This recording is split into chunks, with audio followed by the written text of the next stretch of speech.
sa Net 25. Humarap na po si dating House Speaker Martin Romualdez sa Independent Commission for Infrastructure o ICI kung saan tiniyak po ng mambabatas na handa siyang ipakita ang kanyang Statement of Assets, Liabilities and Net Worth o ang SALN.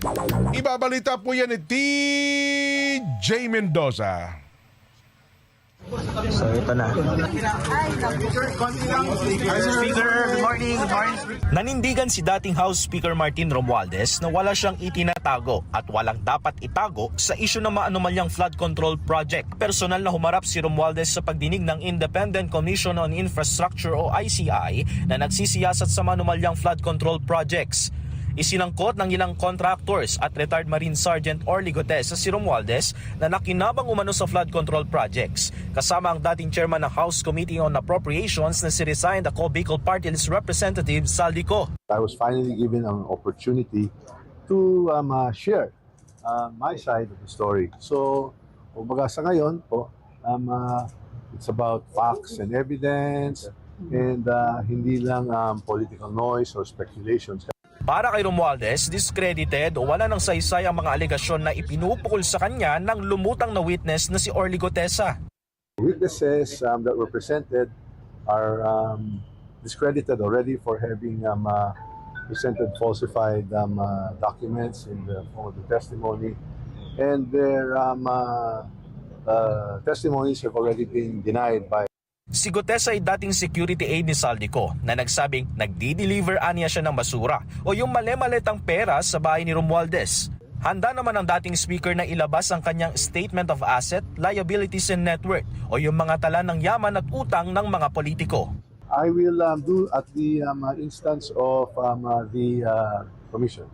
Bagamat hindi naging bahagi ng Bicameral Conference Committee si Romualdez, handa umano nitong ilahad ang kanyang nalalaman para sa pag-usad ng investigasyon ng komisyon. Sa closed-door hearing, pinangalanan na rin ni Romualdez ang mga sangkot sa budget process na nagbigay daan sa mga insertions na maaaring iugnay sa paglitaw ng mga flood control project. Wala siyang in-implicate na possible, ang sinabi niya lang kung sino yung mga tao na involved doon sa budget process. So yun yung mga imbitahin ngayon ng komisyon. Aaralin pa umano at babasahin ng mga miyembro ng komisyon ang affidavit na voluntaryong ibinigay ng dating speaker at maaari pa itong mapatawag sa pagdinig sa susunod na linggo. I'm ready to come back to the Commission anytime I'm invited so that if I can share more information, I will do so. Samantala, maaga ring dumating sa tanggapan ng ICI si Department of Budget and Management Secretary Amina Pangandaman, kasama nitong dumating sa komisyon ang mga senior officer ng DBM.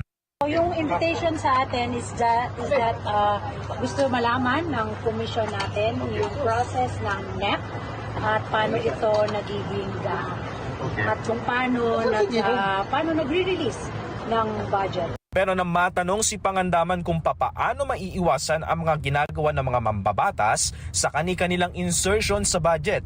Hindi naman masama mag-amend, di ba? That's their job. So siguro maganda yung ginagawa nila ngayon, no? Na naka-live, yung kanilang budget deliberations. Tapos may mga civil society organizations na uma-attend.